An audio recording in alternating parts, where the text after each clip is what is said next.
अकाल मृत्यु के बाद आत्मा का क्या होता है? गरुड़ पुराण में विष्णु जी यह भी कहते हैं कि मनुष्य के जीवन के 7 चक्र निश्चित है।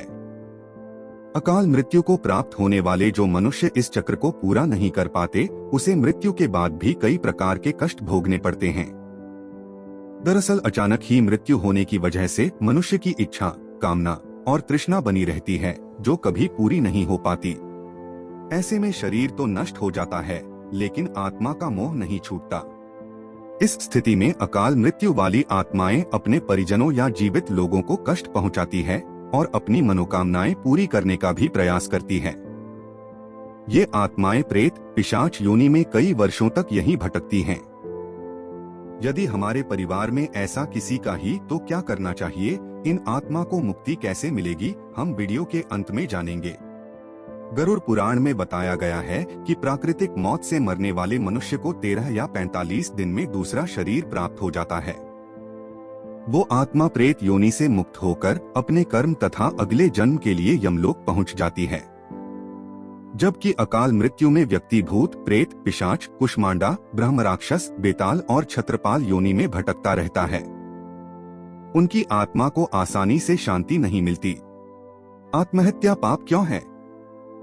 आपको बता दें कि अकाल मृत्यु में आत्महत्या को सबसे निचले दर्जे पर रखा जाता है। आत्महत्या करना पाप माना गया है। ग्रंथों की दृष्टि से यह एक घिनौना कृत्य है। भगवान विष्णु जी ने गरुड़ पुराण में इसे ईश्वर का निरादर और अपमान कहा है।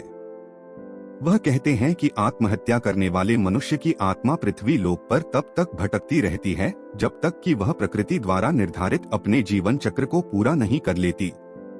ऐसी आत्मा को ना तो नरक लोक में जगह मिलती है और ना ही स्वर्ग लोक में। ऐसी आत्मा को मरने के बाद भी सबसे कष्टदायी स्थिति से गुजरना पड़ता है। यह आत्माएं अपनी तमाम इच्छाओं की पूर्ति के लिए अंधकार में तब तक भटकती रहती हैं जब तक कि उनका जीवन चक्र पूरा नहीं हो जाता। क्योंकि यदि मनुष्य आत्महत्या करता है तो उसके कर्म और उस शरीर का ऋण पूरा नहीं होता। इसलिए आत्महत्या नहीं करनी चाहिए। आत्महत्या करने वाली आत्माओं के कष्ट को तो नहीं कम किया जा सकता, लेकिन गरुड़ पुराण में अकाल मृत्यु को प्राप्त मनुष्य की आत्मा की शांति के कई मार्ग बताए गए हैं। अकाल मृत्यु से बचने के लिए मंत्र। भगवान विष्णु बताते हैं कि अकाल मृत्यु प्राप्त मनुष्य के परिजनों को नदी या तालाब में तर्पण करना चाहिए। साथ ही मृत आत्मा की इच्छा की पूर्ति के लिए पिंडदान और दान पुण्य जैसे सत्कर्म करने चाहिए, ताकि उनकी आत्मा को जल्द ही मुक्ति मिल सके। यह सत्कर्म कम से कम 3 से 4 वर्षों तक करना चाहिए।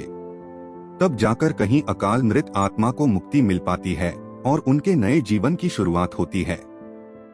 मित्रों, अकाल मृत्यु से बचने के लिए हमें अच्छे कर्म करने चाहिए और दान पुण्य, भगवान की प्रार्थना करनी चाहिए, क्योंकि प्रार्थना में भाग्य को बदल देने की शक्ति होती है।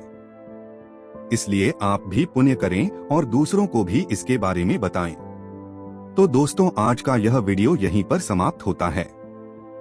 वीडियो अच्छा लगा हो तो इसे लाइक करें, चैनल को सब्सक्राइब और फेसबुक पर देख रहे हैं तो हमें फॉलो करें। मिलते हैं अगले वीडियो में किसी नई जानकारी के साथ। नमः शिवाय।